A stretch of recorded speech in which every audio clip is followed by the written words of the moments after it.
Le Grand Matin Sud Radio, 7h, 8h30, Patrick Roger. Il est 7h12. Dans un instant, nous allons vous parler de la violence, en fait, des mineurs. La fusillade, en fait, de Nîmes, je vous le disais aussi, cette semaine, qui a choqué les habitants de quartier. Vous entendrez des témoignages dans cette matinale. Juste avant ça, 7h12, avec un petit peu d'avance. Hashtag on en parle. Ne vous inquiétez pas, il n'y a pas de décalage sur votre réveil, mais on va voir ça, effectivement, dans un instant. Hashtag on en parle. Avant cela, nous avons notre invité à 7h13. Nous allons parler des mineurs délinquants avec Zartosh Bakhtiari, qui est maire de Neuilly-sur-Marne. Bonjour. Bonjour, merci de votre invitation. Bah oui, merci d'être avec nous ce matin, parce que Gabriel Attal se déplace aujourd'hui donc à Viry-Châtillon pour parler d'autorité envers les jeunes notamment. Alors il y a eu la mort de Sem Chéline, passé à tabac près de son collège. Il y a beaucoup de faits dans l'actualité. On évoque beaucoup de centres éducatifs fermés, conçus comme des alternatives à la liberté surveillée. Est-ce que c'est efficace? Vous connaissez en fait ces structures, vous en avez visité. Déjà, à quoi ça ressemble, ces internats particuliers, ces centres éducatifs fermés? Il faut d'abord savoir que les centres éducatifs fermés, c'est quand même le grade juste en dessous de la prison pour mineurs ou du quartier mineur dans des prisons pour adultes. Donc c'est quand même des jeunes qui ont commis des faits très graves, parfois des délits punis par plus de 7 ans d'emprisonnement. Donc ça peut être des viols, ça peut être des vols en réunion, ça peut être des bagarres ou en tout cas des rixes XXL.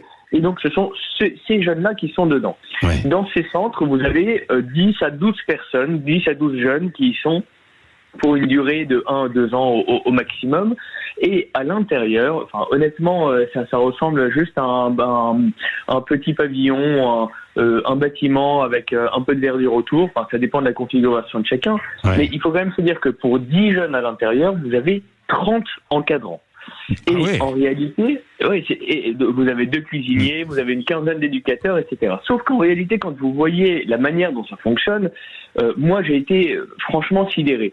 Ouais. Parce qu'en réalité, le cadre éducatif est très léger, pardonnez-moi de le dire, mais quand on n'a que 3 heures d'enseignement sur toute une semaine, que le programme en fait ne commence que de 9h à midi et reprend de 14h30 à 17h30, pour moi c'est pas un cadre très serré qui permette aux jeunes délinquants de se redresser, de se mettre dans le droit chemin. Et il faut quand même se dire que ce dispositif-là coûte entre 600 et 700 euros par jour et par jeune. Ouais. Donc, c'est un coût absolument monstrueux. Ouais. Il y a une 50aine de centres éducatifs fermés aujourd'hui en France qui accueillent une douzaine de personnes. Donc, en fait, pour 600 jeunes au maximum dans toute la France, ça coûte au moins 130 à 150 millions d'euros. Pour moi, on ferait mieux de mettre un cadre beaucoup plus strict, avec un cadre éducatif plus important et aussi une insertion vers l'emploi qui permette vraiment à ces jeunes de rebondir par la suite. Oui. Et est-ce qu'ils rebondissent justement, ces jeunes? Est-ce que vous avez pu avoir une forme de traçabilité? Non, en réalité, ce qui est assez frappant, c'est que les données sont assez confidentielles. Quand vous regardez, vous faites vous-même des recherches sur le site du ministère, il y a très peu de données qui en ressortent. Ouais. Et c'est assez...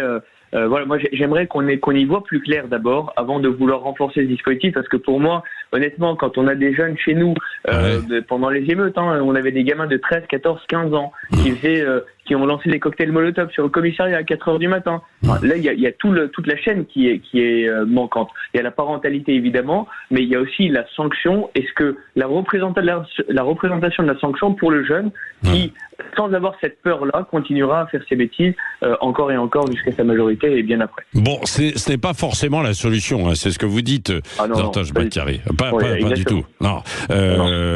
Bon, alors qu'est-ce que l'on peut faire? Vous qui connaissez aussi la situation justement dans ces quartiers, vous êtes maire de Neuilly-sur-Marne. Il n'y a pas de solution magique, bien sûr. Il n'y a pas de recette, mais tout de même. Il n'y a pas de solution magique. Il y a plusieurs piliers. Évidemment, la prévention, c'en est un, mais il ne faut pas se concentrer sur la prévention, enfin uniquement sur la prévention, parce que sinon on se tromperait totalement. Je pense que le volet sanction doit être plus travaillé, et notamment le centre éducatif fermé doit nécessairement évoluer. On ne doit pas rester sur ces centres-là. mais aller sur un modèle beaucoup plus avec un encadrement un peu plus militaire quand même. Enfin, je veux quand même dire qu'il y a alors ça n'a rien à voir, et je veux pas mélanger les deux, parce que il y a un dispositif qui s'appelle les EPID qui fonctionne très bien. C'est sur la base du volontariat, c'est pour les jeunes décrocheurs scolaires. Donc encore une fois, rien à voir avec les délinquants, mais là on y met les moyens. Il y a l'armée, c'est sous la tutelle du ministère des Armées et du ministère du Travail. Et là-dedans, honnêtement, moi, pour avoir visité aussi ce dispositif-là, c'est absolument formidable. Tous les jeunes ressortent avec un emploi. Encore une fois, je veux pas faire le rapprochement avec les centres éducatifs, ce sont pas du tout les mêmes jeunes. Ouais. Mais ce que je veux dire, c'est quand on veut donner les moyens et on veut apporter un encadrement ferme, discipliné aux jeunes, pour lui permettre de rebondir. Pour avoir discuté avec ces jeunes-là, il y a un certain qui me disait, je me levais jusqu'à 14h, je ne faisais rien de mes journées. Ouais, et depuis que je suis dans tel centre, je me lève à 6h du matin, à 7h du matin les cours commencent, à 7h30 du matin les cours commencent, et c'est parti pour une journée. Et le jeune sait qu'il a un objectif derrière lui, devant lui. Ouais. Voilà. Moi, je pense qu'il faudrait plus d'encadrement et ne pas avoir peur des mots, qui fâchent aujourd'hui. La discipline, c'est pas un gros mot. Merci beaucoup pour votre témoignage et ces explications. C'est particulièrement intéressant, alors que Gabriel Attal se déplace donc aujourd'hui à Viry-Châtillon et devrait faire un certain nombre d'annonces autour de l'autorité envers les jeunes et les mineurs. Il est 7h19 sur Sud Radio. Le Grand Matin Sud Radio, 7h, 8h30, Patrick Roger.